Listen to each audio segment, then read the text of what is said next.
Здравствуйте! Сегодня я хотел бы подробнее рассказать вам о том, чему будет посвящен один из тренинговых дней. Это техники формирования контакта с собеседником, с партнером по общению. Одним из условий формирования благоприятного, позитивного психологического контакта является что? Это то, какое впечатление сформировалось о нас у нашего партнера по общению. Если это впечатление благоприятное, то и контакт будет установлен хороший. Если это впечатление негативное, то контакта фактически не будет. От чего зависит то, какое впечатление мы производим на нашего собеседника? Мы с вами проработаем конкретно 3 техники формирования благоприятного представления о нас у окружающих людей.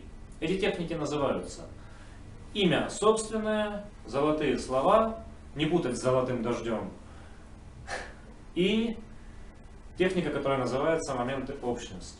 Что такое имя собственное? Имя собственное в целом эта техника заключается в том, чтобы мы запоминали имена наших партнеров по общению и как можно чаще использовали их в речи.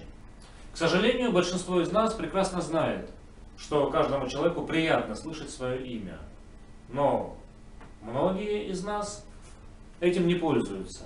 Мы забываем употреблять имя в речи и, соответственно, упускаем возможность сформировать благоприятное впечатление о себе у человека, с которым мы общаемся. Подробнее об этом на самом тренинге. Вторая техника – золотые слова. Использование техники «золотые слова» подразумевает то, что мы говорим человеку нечто приятное о нем. По большому счету, золотые слова – это комплименты. На тренинге мы с вами разберемся с тем, что же такое комплимент, чем отличается комплимент от лести. Я знаю, что очень часто люди испытывают некоторые моральные сложности при использовании комплиментов в речи. Они путают комплимент с лестью, и поэтому стараются как можно реже использовать комплименты, чтобы люди не подумали, что они им льстят.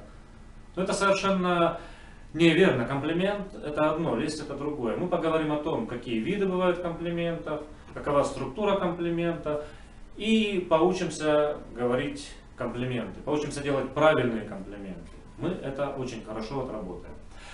И, наконец, последняя техника – моменты общности. Эта техника основана на том, что мы склонны благосклонно относиться к тем людям, с которыми мы находим что-то общее для себя, и мы враждебно, недружелюбно относимся к тем людям, с которыми делаем акцент на различиях. Техника моменты общности как раз и заключается в том, чтобы мы находили общее с собеседником и говорили ему об этом, указывали ему на это. На тренинге мы также эту технику подробно разберем, потренируем, порепетируемся, находить моменты общности, делать их явными и для себя, и для нашего партнера по общению. Овладение техниками установления контакта, вот этими 3 техниками, которые я назвал, золотые слова, моменты общности и имя собственное, позволит вас сделать гораздо более эффективными в вашем общении. Приходите на тренинг, и с тренинга вы уйдете, владея каждой из этих 3 техник. До встречи на тренинге, друзья!